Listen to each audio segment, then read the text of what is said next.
Friends, അജിന്ത്യ പ്രിസ family വ്ളോഗിലേക്ക് എല്ലാവർക്കും സ്വാഗതം. ഇന്ന് ഞാൻ അടിപൊളി ഒരു ഡിഷാണ് ഉണ്ടാക്കുന്നത്.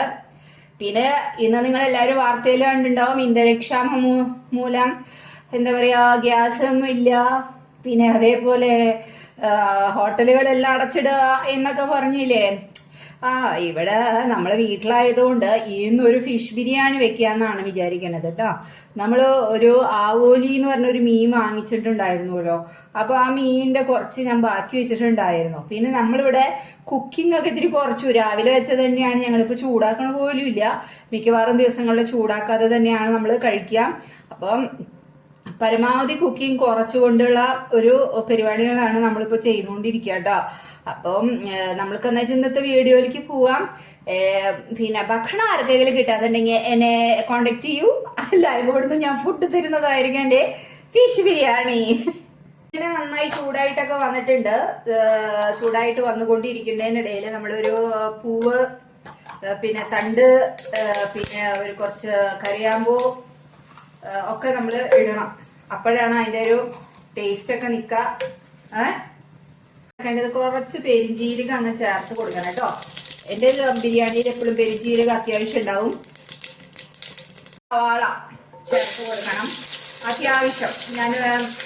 അത്യാവശ്യം സവാള ചേർത്ത് കൊടുക്കും. ഗ്രേവി വേണം എന്തായാലും അതിന് വേണ്ടിയിട്ടുള്ളത് കേട്ടോ. വഴറ്റണം. അത്യാവശ്യം സവാള വഴച്ചെടുക്കണം നല്ലപോലെ.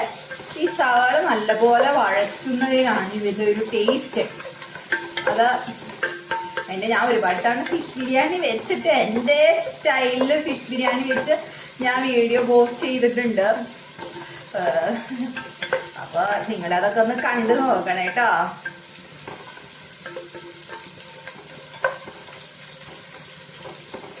കുറേ വീഡിയോകൾ പോസ്റ്റ് ചെയ്തിട്ടുണ്ട് പിന്നെ ഫിഷ് ബിരിയാണി വെച്ചിട്ട്. പിന്നെ ബിരിയാണി വെക്കുക എന്ന് പറയുമ്പോൾ ഒരു വലിയൊരു സന്തോഷമാണല്ലോ നമുക്കൊക്കെ. പിന്നെ നമുക്കിതൊന്ന് വാടി വരണം. അതുവരെ അത് അവിടെ കണ്ട് വാടട്ടെ. അത് ആദ്യം കരിയാൻ പാടില്ല. എന്നിട്ട് ഇങ്ങനെ വഴഞ്ഞു വരണം. അതാണ് അതിൻ്റെ ടേസ്റ്റ്. കരിയാൻ പാടില്ല. അതുകൊണ്ടാണ് ഞാൻ ഇങ്ങനെ മീൻ വറുത്ത വെളിച്ചെണ്ണയും കൂടി ഞാൻ അതിലേക്ക് കുറച്ചുകൂടെ മിക്സ് ചെയ്തിട്ടുണ്ട് കേട്ടോ. എന്നിട്ട് നമ്മളിങ്ങനെ വഴറ്റി എടുക്കണം. അപ്പം അതാണ് ഇതിൻ്റെ ഒരു സ്വാദ്. പിന്നെ പണികളും ഗ്യാസ് കിട്ടാണ്ട് പാവങ്ങളല്ലേ, ഇങ്ങനെ പുറത്തൊക്കെ ജോലി ചെയ്യുന്നവരും അവർക്കൊക്കെ ഗ്യാസ് ഇല്ല എന്ന് പറയുമ്പോൾ ഹോട്ടലൊക്കെ അടച്ചിടാന്നൊക്കെ പറയുമ്പോൾ ഭയങ്കര ബുദ്ധിമുട്ടല്ലേ. ഇങ്ങനെയല്ലേ നമ്മളിപ്പോൾ എന്തെങ്കിലും ആൾക്കാർ ഇന്ന് ദൂരയാത്രയൊക്കെ പോകുന്നവരൊക്കെ ഉണ്ടെങ്കിൽ പെട്ടുപോയി. ചോറുപൊതി കൊണ്ടുപോകാൻ എന്നാ വെച്ചാൽ അവർ ചിലപ്പോൾ അത്രയും നേരത്തൊക്കെ വരുന്നവർക്ക് എവിടെ നിന്ന് ചോറുപൊതി. കുറച്ച് പാടാ ഈ ഗ്യാസൊക്കെ ഇല്ലാതെ ആക്കാന്ന് പറയണത്. യുദ്ധം വരുമ്പോ ഇങ്ങനെയും കുറച്ച് കാര്യങ്ങളുണ്ടെന്നൊക്കെ നമ്മൾ മനസ്സിലാക്കി. നമ്മൾ വല്ലവന്റെ വീട്ടില് അടി നടക്കുമ്പോ വളരെ സന്തോഷത്തോടു കൂടിയാണ് ഇരുന്നത്. അങ്ങനെയല്ലേ ഇരിക്കുക. എല്ലാവരും അങ്ങനെ തന്നെയല്ലേ ഇരിക്കുക.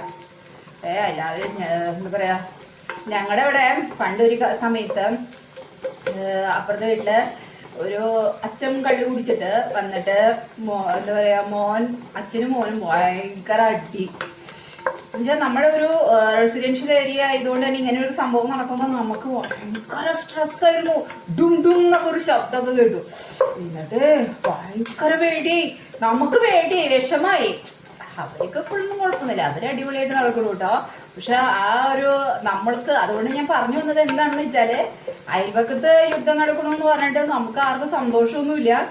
പക്ഷെ നമ്മളതിനെ വലിയ കാര്യമായിട്ട് ബോധർ ചെയ്തിട്ടുണ്ടായിരുന്നില്ല. പക്ഷെ ഭയങ്കര സങ്കടമാണ് മറ്റുള്ളവർ മരിക്കുന്നത്, യുദ്ധം ചെയ്ത് പലരും മരിക്കുന്നു, നിരപരാധികളൊക്കെ മരിക്കുന്നു, അല്ലെങ്കിൽ എന്തെങ്കിലുമൊക്കെ ഉണ്ടാകുമ്പോൾ നമുക്ക് ഭയങ്കര സങ്കടമാണ് അതൊക്കെ. പക്ഷെ എന്ത് ചെയ്യാം, യുദ്ധം വന്നു കഴിഞ്ഞാൽ നമുക്ക് ഒന്നും ചെയ്യാൻ പറ്റില്ല. നമ്മുടെ ഇവിടെ കണ്ടില്ലേ കാശ്മീരിലെ അവിടെ വെറുതെ പോയ ആൾക്കാരെ പിടിച്ചിട്ട് അറുത്ത് കളഞ്ഞു വിട്ടത് നമ്മുടെ വെടിവെച്ച്. അപ്പോൾ ഇതും അതൊക്കെയാണല്ലോ യുദ്ധത്തിലേക്ക് നയിക്കുന്നത്. നമ്മളുടെ ആൾക്കാരെ ഒന്നും ചെയ്യാത്തവരെ വെറുതെ പിടിച്ച് കൊന്ന് പ്രകോപിപ്പിച്ചുകൊണ്ടിരിക്കുകയായിരിക്കും. എന്തെങ്കിലും ആവട്ടെ, എന്നാലും എല്ലാവരുടെയും കഞ്ഞുകൂടി മുട്ടി, ലോകം മൊത്തം കഞ്ഞുകൂടി മുട്ടി എന്ന് പറയാം. അതാണല്ലോ അവസ്ഥ. കളറൊക്കെ ഒന്ന് മാറിയിട്ടുണ്ടല്ലോ. കുറച്ച് ഇത് ചേർക്കാം. എന്ത് വെളുത്തുള്ളി ഇഞ്ചി ചതച്ചതാണ് ഞാൻ ചേർക്കുന്നത്. കാരണം നല്ല പോലെ ചതയ്ക്കണം കേട്ടോ ഇഞ്ചിയൊക്കെ. വെളുത്തുള്ളി പേസ്റ്റ് ചേർക്കണേക്കാളും നല്ലത് കുറച്ച് ഇഞ്ചി വെളുത്തുള്ളി നല്ലതുള്ള ഫ്രഷ് ഉണ്ടായിരുന്നു. നമ്മൾ കല്യാണിൽ പോയപ്പോൾ വാങ്ങിച്ചുകൊണ്ട് വന്നതേ. അപ്പോൾ ഞാൻ അതങ്ങ് ചേർത്ത് കൊടുക്കാമെന്ന് ചോദിച്ചു. അപ്പോൾ അതിങ്ങനെ നല്ലപോലെ ചേർത്തിട്ട് അതിൻ്റെ പച്ചമണം ഒന്നും വിട്ടുപോയാൽ മതി. അപ്പോഴാണ് അതിൻ്റെ ഒരു സ്വാദ് വരുള്ളൂ. അല്ലാതെ നമ്മൾ മേടിക്കുന്ന ഇതിലിങ്ങനെ പെട്ടെന്ന് ഇങ്ങനെ ചേർക്കുമ്പോൾ കുറേ സമയം പിടിക്കും ഇതൊന്ന് വഴഞ്ഞു വരാൻ. അതിലൊരു പച്ചമണം, അതിൻ്റെ ഒരു സ്മെല്ലുണ്ടല്ലോ, ആ സ്മെല്ലൊക്കെ പോയി കിട്ടാൻ കുറച്ചധികം സമയം പിടിക്കും. അപ്പം നമ്മൾ അതൊന്നും ഈ ഇതിൽ കുറച്ച് ചേർക്കുമ്പോൾ അത്യാവശ്യമാണെങ്കിൽ മാത്രം ചേർത്താൽ മതി. അല്ലെങ്കിൽ നമുക്ക് ഇത് ഇങ്ങനെ തന്നെ നമ്മൾ ചേർക്കണം ഏറ്റവും നല്ലത് കേട്ടോ. അപ്പോൾ ഇങ്ങനെ നല്ലപോലെ ചതയ്ക്കണം, അല്ലാണ്ട് കടിക്കാൻ വിട്ടരുത്. ബിരിയാണി ചോറ് വായിൽ വയ്ക്കുമ്പോൾ ഇഞ്ചി എന്ന് പറയണ ആ ഒരു അവസ്ഥ ഉണ്ടാവരുത്. നല്ല പോലെ ചതയ്ക്കണം. പിന്നെ കുറച്ച് ഇഞ്ചി കഷ്ണം കടിച്ചതുകൊണ്ട് ഒരു കുഴപ്പമില്ല. അപ്പം ഇതിങ്ങനെ വഴഞ്ച് വരുന്നുണ്ട്. ഇനി നമുക്ക് ഞാൻ അവിടെ സംസാരിച്ചുകൊണ്ട് നിൽക്കുക, അതിൻ്റെ ഇടയിൽ ഫോൺ അങ്ങ് ഹാങ്ങായി പോയി. എന്തെങ്കിലും ആവട്ടെ, എന്തുകൊണ്ട് എങ്ങനെ ഹാങ്ങായി പോയി എന്നറിയില്ല. അപ്പോൾ തക്കാളി പച്ചമുളക്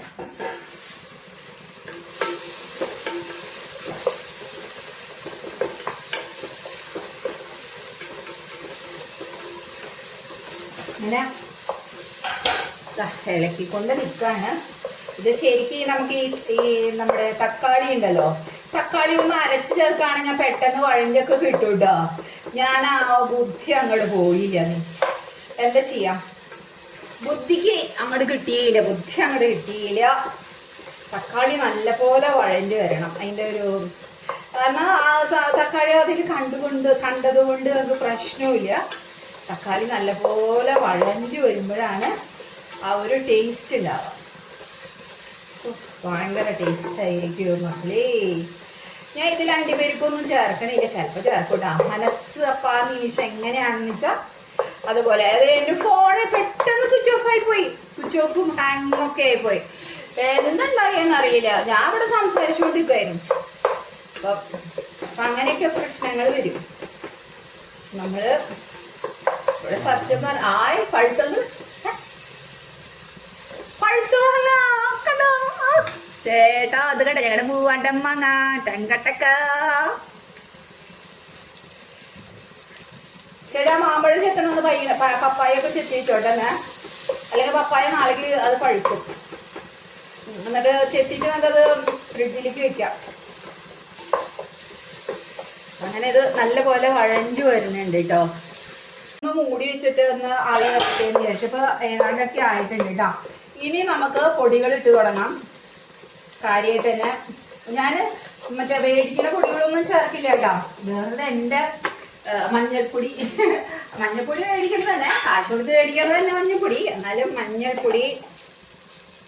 കുറച്ച് മഞ്ഞൾപ്പൊടി ചേർക്കാം.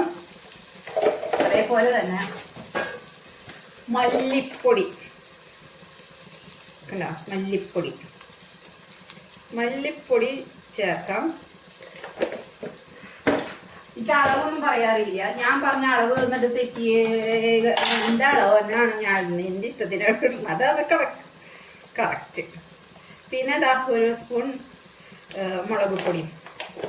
ഇതാണ് എൻ്റെ കണക്ക് കേട്ടോ. പച്ചമുളക് ചേർത്തിട്ടുണ്ട് ഞാനേ. എന്നിട്ട് അത് ഇങ്ങനെ കുറച്ചിങ്ങനെ ചൂടാക്കുക. മുളക് പൊടി നടുവിൽ കിടന്നങ്ങ് ചൂടാവട്ടെ. ചൂടാകുമ്പോൾ ഒത്തിരി മൂപ്പ് വരും. എന്നിട്ടിങ്ങനെ ഇളക്കുക. ഇനി ഇതങ്ങനെ ഫ്രൈ ആവണേ. നമ്മൾ ചോറൊക്കെ വേവിച്ച് വെച്ചിട്ടുണ്ട്. അപ്പം അതുകൊണ്ട് പ്രശ്നമില്ല. ചോറ് നല്ലപോലെ വേവിച്ചൊക്കെ വെച്ചിട്ടുണ്ട് ഞാൻ. ഇത് ഇനി ഇതിൻ്റെ പച്ചമണം പോട്ടിച്ചാൽ നല്ലതായിട്ട് ഇതായിട്ടുണ്ട് ഗ്രേവി. എന്നിട്ട് വെള്ളം ഒഴിച്ച് നമുക്കൊന്ന് തിളപ്പിച്ചെടുക്കണം. ചൂടുവെള്ളം ഉണ്ട് ഇവിടെ. ഒന്ന് ഗ്രേവിയിലൊന്ന് ഇതാവണ്ടേ. എന്നിട്ടൊന്ന് തിളപ്പിക്കാൻ വയ്ക്കാം. ഇതാദ്യം പച്ചമണം മാറിയിട്ട് വേണം വെള്ളം ഒഴിക്കാൻ. എന്നിട്ട് തിളപ്പിച്ചിട്ട് ഇതൊരു ഗ്രേവി പരുവത്തിന് അങ്ങോട്ട് കുറച്ച് ഉപ്പും അതേപോലെ കുറച്ച് മല്ലിയിലയും വെതറി കൊടുത്തിട്ടുണ്ട്. ഉപ്പൊക്കെ ഇപ്പോഴാണ് ഞാൻ ഇട്ട് കൊടുത്തത്. അപ്പം അതിൻ്റെ ഒരു സ്വാദൊക്കെ കെടുക്കുമല്ലോ, അപ്പോൾ ഉപ്പേ പിടിക്കുമല്ലോ വെച്ചിട്ട് മറന്നു പോയതാണ് കേട്ടോ. വീണോടെ വിഷ്ണു ലോകം എന്ന് പറഞ്ഞാണ് എൻ്റെ സ്ഥിതി. ഇതാ ഇനി നമ്മൾ ഇത്തിരി വെള്ളം ഇട്ടാ, ഇത്തിരി വെള്ളം മതി. ഇനി അത് അത്യാവശ്യം ഇത് ഗ്രേവി പരുവത്തിൽ എടുക്കണം നമുക്ക്. അപ്പോൾ ഇത് ഇത്തിരി വെള്ളം ഒഴിച്ച് നമുക്ക് നോക്കണം. ഗ്രേവി പോരാ പോരാ പോരാ ഇത്തിരി. ഇനി അത് ജസ്റ്റ് ഒന്ന് വഴഞ്ഞ് ഒന്ന് വെള്ളം ചെറുതായിട്ട് കുറുകി വരുമ്പോൾ, ഇതൊന്ന് തിളച്ച് കുറുകി വരുമ്പോൾ നമുക്ക് ശരിക്കുള്ള ഗ്രേവി ആയിട്ട് കിട്ടും. നമുക്ക് വെള്ളത്തിൻ്റെ ആവശ്യം വരുന്നില്ല, നമ്മൾ ചോറ് വേവിച്ച് വെച്ചത് കൊണ്ട് തന്നെ. പക്ഷെ എന്നാലും അത്യാവശ്യം വെള്ളം വേണം താനും. ഇതായിട്ടുണ്ട്. ഇനി നമുക്ക് എന്ത് വേണം, നമ്മുടെ മീൻ വറുത്തത് അങ്ങ് ചേർത്ത് കൊടുക്കണം കേട്ടോ. നമ്മുടെ മീൻ വറുത്തതിട്ട് അങ്ങോട്ട് ചേർത്ത് കൊടുക്കണം. അയ്യോ, മീൻ ഇങ്ങനെ ചേർത്ത് കൊടുക്കണം. എന്നിട്ട് മീനൊക്കെ ഇതിൻ്റെ മുകളിലേക്ക് ഗ്രേവിയുടെ ഇതൊക്കെ ഇങ്ങനെ വരണം. അപ്പോഴാണ് മീനിലും ഉപ്പുണ്ട്, പിന്നെ അതേപോലെ തക്കാളിയിൽ ഗ്രേവിയിലും ഉപ്പുണ്ട്, പിന്നെ എന്നിട്ട് പറയണ്ടേ ചോറിൽ ഉപ്പുണ്ട്. ഇനി എന്തുകൊണ്ടൊക്കെയാണ് ഉണ്ടാവോ ഉപ്പ്. ഇനി നമുക്കിത് ഇവിടെ കിടന്നന്ന് ആവി കൊള്ളട്ടെ. എന്നിട്ട് നമുക്ക് ബാക്കിയുള്ള കാര്യങ്ങളൊന്ന് നോക്കാം. അതോ അത്യാവശ്യം ഗ്രേവിയൊക്കെ ആയി. ഗ്രേവി ഇതിനൊക്കെ പിടിച്ച് ചെറുതായിട്ട് ഫിഷ് ഞാൻ ഷാലോ ഫ്രൈ അല്ല, ഇത്തിരി കൂടിയും ഷാലോ വെക്കാൾ കുറച്ചുകൂടി അല്ലാതെ വറുത്തെടുത്തിട്ടുണ്ട്. അപ്പം ഇനി നമുക്ക് ഇനി ചോറിട്ട് കൊടുക്കാം കേട്ടോ. ഇനി നമുക്ക് ഇതിലേക്ക് ചോറിട്ടിട്ട് നമുക്ക് കൊടുക്കാം. കുറച്ച് ഗ്രേവി മാറ്റാമായിരുന്നു ഇതിലേക്ക് അല്ലേ. പൊട്ടത്തി ഷോ മുകളിലേക്ക് ഇടാം. കുറച്ച് ഗ്രേവി ഇതിൽ നിന്ന് എടുത്ത്